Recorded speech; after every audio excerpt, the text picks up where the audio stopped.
민주당이 주말에 갑자기 국정조사를 언급한 이유가 있었습니다. 경향신문에서 중요한 단독 보도가 나왔습니다. 한국석유공사가 지난 1월 이사회를 열어 동해 심해유전 탐사 시추를 의결한 것으로 확인됐습니다. 그렇다면 이미 이사회 의결을 거쳐 진행 중인 탐사 프로젝트를 윤석열이 직접 나서 브리핑한 배경에 대한 의문이 생길 수밖에 없습니다.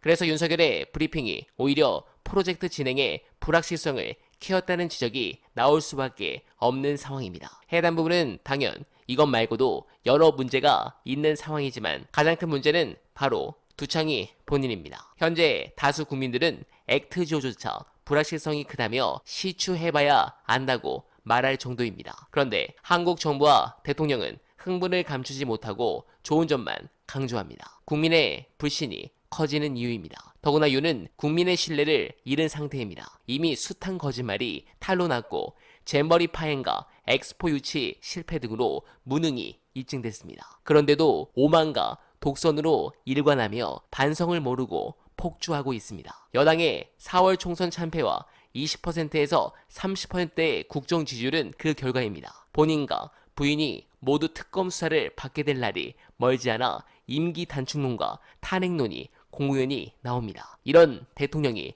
전면에 나서서 성공 여부가 불확실한 유전 개발을 서둘러 홍보하니 역효과가 나지 않을 수 없습니다. 그런데 이런 부분을 언론들이 제대로 보도를 안 하고 또 시간이 지나가면 국민이 있겠지 이렇게 넘어가는 거 아닙니까? 그래서 이재명 대표께서 역대급으로 격노하신 것인데 이 부분에 대해서 제가 개인적으로 정말 공감했고 감사했던 영상이 있습니다. 어날바 쿠팡 최저가 구경하시면서 영상 보시고 이어가 보겠습니다. 야당 대표가 언론에 대해서 소위 이제 애완견, 검찰의 애완견이냐, 애완견 아니냐 이런 표현까지 쓰셨더라고요. 굉장히 강한 비판이거든요. 김건희 여사가 저기 스탄 3개국 갔을 때 알라바이를 품에 안고 환하게 웃는 그렇게 그 권력의 편에, 검찰의 편에, 그 검찰의 품에 언론이 안겨 있는 거 아니냐.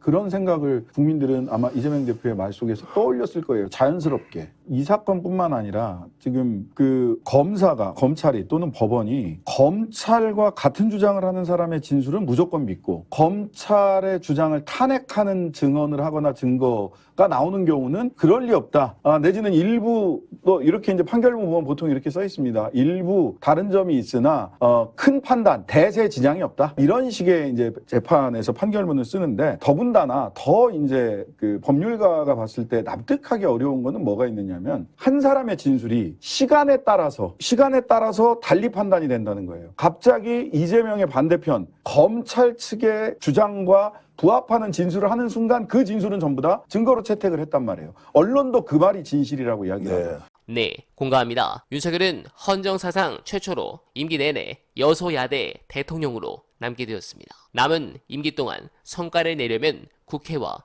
야당의 협조가 필요합니다. 이재명 대표와 회담을 정례화하든 대연정을 제안하든 임기 단축 개헌을 추진하든 뭔가를 해야 합니다. 그래야 국정을 끌어갈 수 있습니다. 그래야 대통령 직무를 수행할 수 있습니다. 하지만 윤은 아무것도 하지 않고 있습니다. 윤이 손을 놓고 있으니 국민의힘도 넋을 놓고 있습니다. 국회를 보이콧하고 있는 것입니다. 결국 이런 부분은 무능한 여당이란 프레임으로 국민들 마음속에선 다시 한번 저들을 심판하기 위해 이를 갈고 있습니다. 가능하면 우리가 원하는 그 순간이 하루빨리 다가오길 기원하며 어날바는 오늘도 최선을 다하겠습니다. 여러분 고맙습니다.